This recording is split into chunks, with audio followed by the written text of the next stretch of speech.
आज के चैप्टर में वंशागत तथा विविधता के सिद्धांत को देखा जाएगा। चैप्टर 5 है, आपके सिलेबस में है वंशागत तथा विविधता का सिद्धांत। तो सबसे पहले ये समझिए कि वंशागति होती क्या है। वंशागत जो होती है ये शब्द होता है, शब्द सेपरेट करेंगे, इसमें आपको मिलेगा कि जो एक वंश होती है उसकी जो आने वाली पीढ़ियां होती हैं, ठीक है, उन पीढ़ियों के बारे में हम इसमें अध्ययन करते हैं। ठीक है, कुछ ऐसे इनके लक्षण होते हैं, कुछ इनके अंदर व्यवहार होते हैं, कुछ परिवर्तन होते हैं।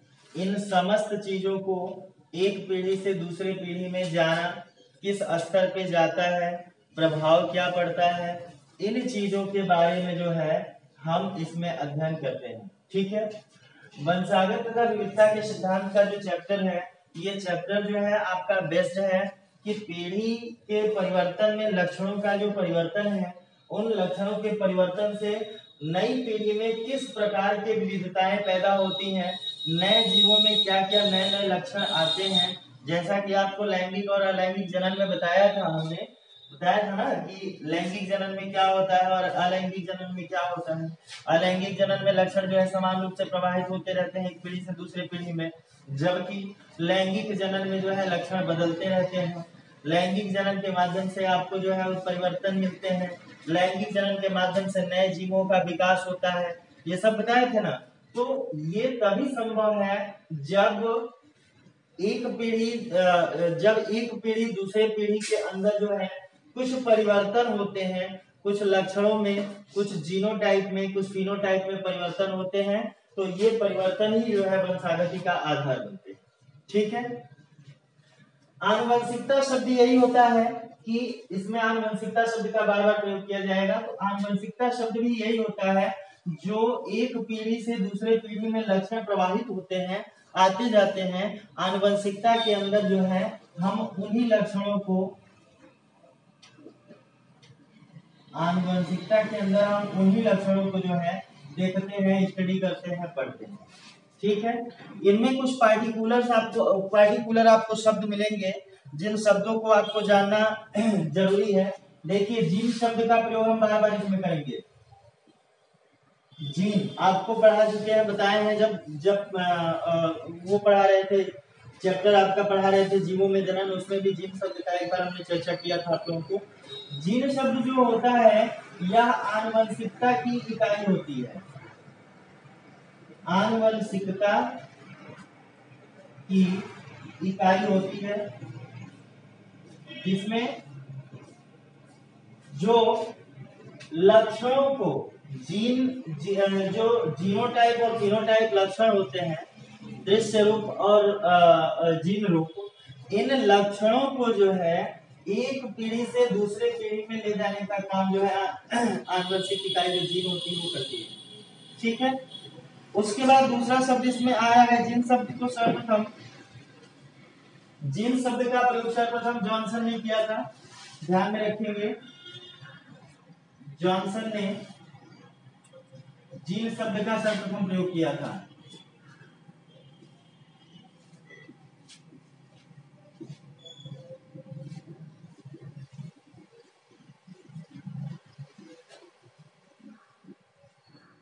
आप लोग यहीं से लिखते भी जाइए, वापस हम नोट्स नहीं बनवाने वाले हैं इसके। ठीक है, तो यही बोर्ड से डायरेक्ट जो है लिखते जाइए और यही चीज आपका नोट्स बनेगा। दोबारा नोट्स की चर्चा नहीं करना है ना। हाँ, आगे इसमें आ रहा है दूसरा शब्द अभी जीनोटाइप आ रहा था। ठीक है, जीनोटाइप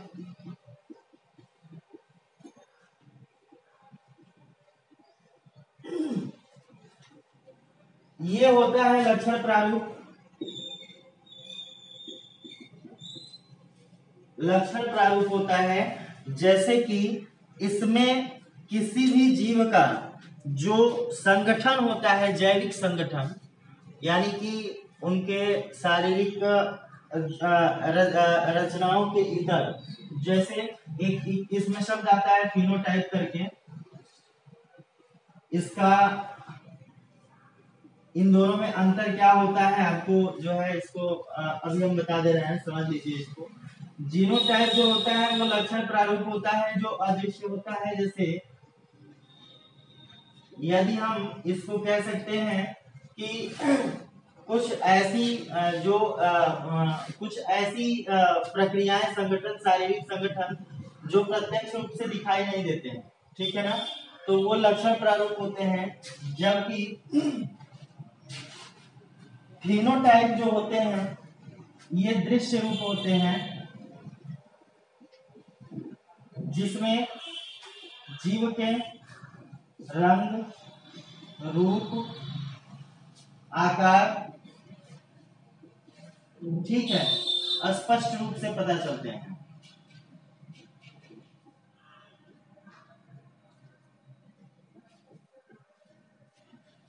स्पष्ट रूप से पता चलता है। जबकि जीनोटाइप जो लक्षण प्रारूप होता है यह अदृश्य होता है, यह व्यवहारिक होता है, ठीक है, जो विजिबल नहीं होता है, ठीक है। आप इसको इमोशन के दृष्टिकोण से समझ सकते हैं कि जो भावनाएं होती हैं उस तरह का व्यवहार होता है, रासायनिक क्रियाएं होती हैं शारीरिक, उस तरह का व्यवहार होता है जो जीनोटाइप से प्रभावित होता है। और फिनोटाइप जो होता है वह किसी भी जीव के दृश्य प्रारूप में, जैसे कि शारीरिक रंग है, रूप है, आकार है, ये सारी चीजें जो है स्पष्ट रूप से दिखाई देती हैं या पता चलता है। ये होता है आपका जीनोटाइप लक्षण प्रारूप, फिनोटाइप लक्षण प्रारूप या दृश्य, ठीक है। दूसरा शब्द आता है जीन बिंदु। जीन बिंदु, तो इसका भी हमने चर्चा किया था कि जीन बिंदु जो होते हैं, जो हम क्रोमोसोम्स की रचना पढ़ रहे थे, तो क्रोमोसोम्स की रचना में हम आपको बताए थे कि छोटे छोटे दाने होते हैं क्रोमोसोम्स के ऊपर, जो है एक माले के रूप में होते हैं, ठीक है। तो जीन बिंदु जो होते हैं यह वही छोटे छोटे दाने माले के रूप में गुणसूत्र पे अटैच्ड होते हैं और इनका एक फिक्स कंडीशन होता है। इन्हीं कंडीशन के आधार पर जो है परिवर्तन करके जीवों के लक्षणों में भी परिवर्तन किया जाता है, ठीक है। इसके बाद आता है समयुग्मनजी और विषमयुग्मनजी।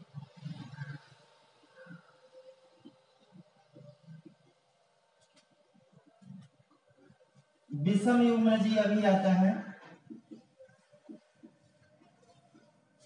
युग्मजी है, सॉरी, विषमयुग्मजी और समयुग्मजी।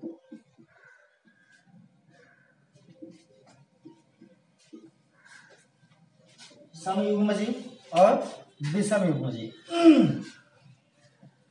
देखिए, जब दो जीन्स में, ठीक है, दो जीन्स में कोई लक्षण समान हो,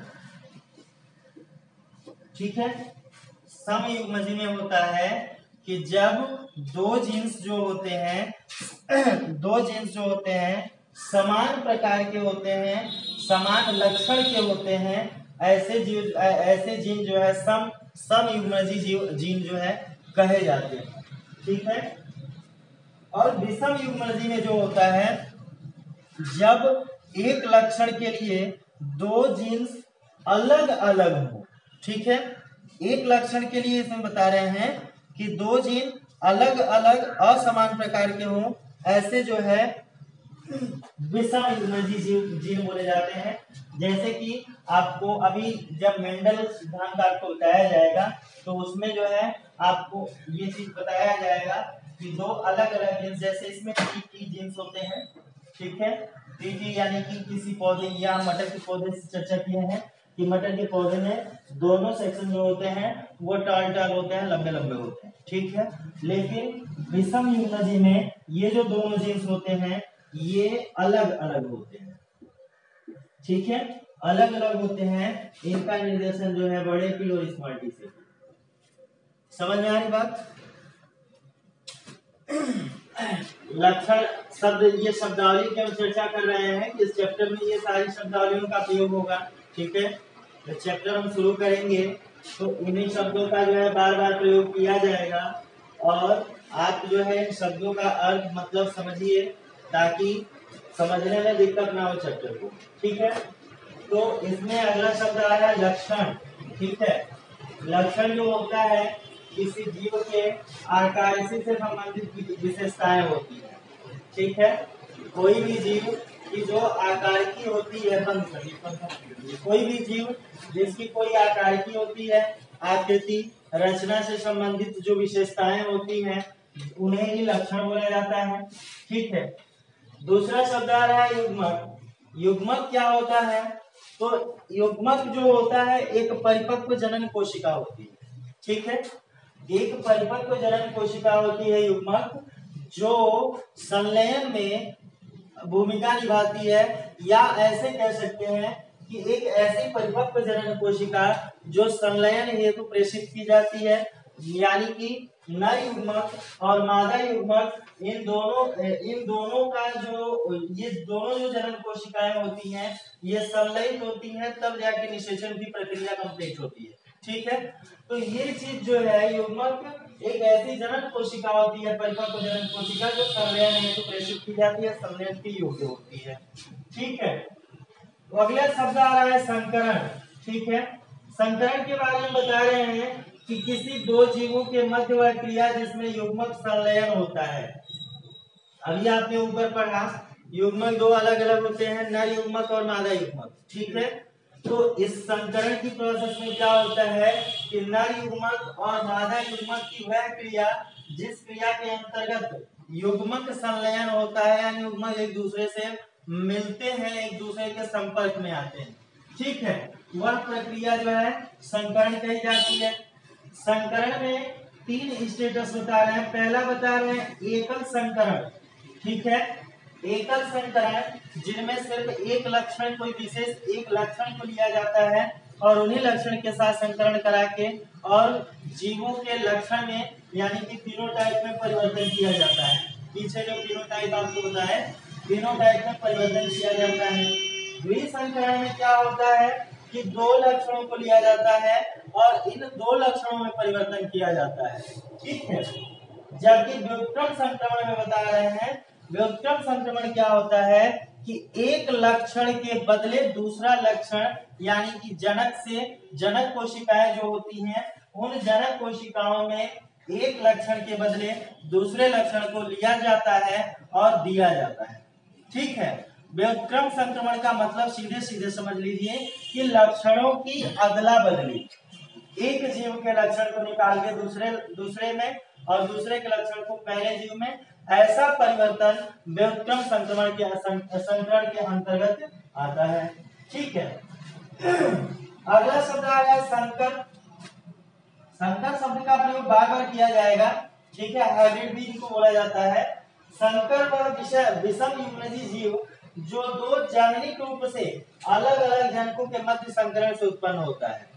यानी कि संकर जो जीव होते हैं, वह संकर जीव जो है 2 अलग अलग प्रकार के जनक होते हैं। ठीक है, अलग अलग प्रकार के जनक, अलग अलग लक्षण वाले जनक होते हैं और उनसे जो है नए जीव बनते हैं एक विशेष लक्षण के साथ, एक विशेष व्यवहार के साथ। ऐसे जीव जो है संकर जीव के नाम से जाने जाते हैं। ऐसी प्रक्रिया संकर प्रक्रिया कहलाती है। स्वजनन, स्वजनन में आया है कि जब एकल जीव नर और मादा युग्मकों के बीच प्रजनन की क्रिया होती है। ठीक है, जैसे आपने द्विलिंगी जीवों के का नाम सुना होगा। द्विलिंगी जीवों का चर्चा जो है जीवों के जन्म में आपने सुना होगा। उसमें क्या होता है कि ऐसे जीव जो दोनों कैरेक्टर रखते हो, ठीक है, जिनके अंदर दोनों लक्षण हो, ऐसे जीव जब नर और मादा युग्मकों के बीच आपस में ही प्रजनन कर लेते हैं, वह प्रक्रिया जो है स्वजनन के अंतर्गत आती है। यानी कि यह प्रजनन की प्रक्रिया कंप्लीट करने के लिए दूसरे जीव पर डिपेंडेंट नहीं होते। ठीक है, ये चीज जो है स्वजनन के अंतर्गत आती है। और एक टॉपिक आ रहा है संलग्नता, इसको तो थोड़ा फोकस करिएगा। ठीक है, क्योंकि इसका प्रयोग एक तो हम बार बार करेंगे और दूसरा परीक्षा के दृष्टिकोण से भी यह एक कंपलसरी क्वेश्चन है। ठीक है, तो इसको जरा ध्यान में रखिएगा विशेष करके कि जब दो या दो से अधिक जीन एक ही गुणसूत्र पर एक दूसरे के पास स्थित होकर स्वतंत्र अभिवन नहीं करते हैं। ध्यान से सुनिए, स्वतंत्र अभिवन आगे हम जब मेंडल थ्योरी आपको पढ़ाएंगे तो मेंडल थ्योरी में बताएंगे स्वतंत्र अभिवन का कंडीशन क्या होता है, किस बेस पर स्वतंत्र अभिवन होता है। तो उस स्थिति को बता रहे हैं कि जब दो या दो से अधिक जीन, ठीक है, किसी गुणसूत्र पर एक दूसरे के पास स्थित होते हैं और उसके बावजूद भी स्वतंत्र अभिवन नहीं करते हैं, जबकि स्वतंत्र अभिवन करने की जगह एक साथ साथ जो है वंशागत के लक्षण को प्रदर्शित करते हैं, ऐसी स्थिति जो है सहलग्नता की स्थिति कही जाती है। ठीक है, लैंगिक सहलग्नता इसमें बहुत महत्वपूर्ण होता है। लिंग सहलग्नता तो वो आगे आएगा, आपको समझाएंगे उसको और बेहतर से समझा पाएंगे अभी। लेकिन अभी के लिए देखिए, जब इसमें स्पष्ट बता रहे हैं कि दो या दो से अधिक जीन एक ही गुणसूत्र पर एक दूसरे के पास स्थित होते हुए भी स्वतंत्र अभिवन नहीं करते हैं, बल्कि साथ साथ वंशागत ही होते हैं, ऐसे लक्षण सहलग्न लक्षण कहे जाते हैं, साथ साथ प्रवाहित होने वाले लक्षण को। ठीक है, बाकी इसके बाद आता है मेंडलवाद।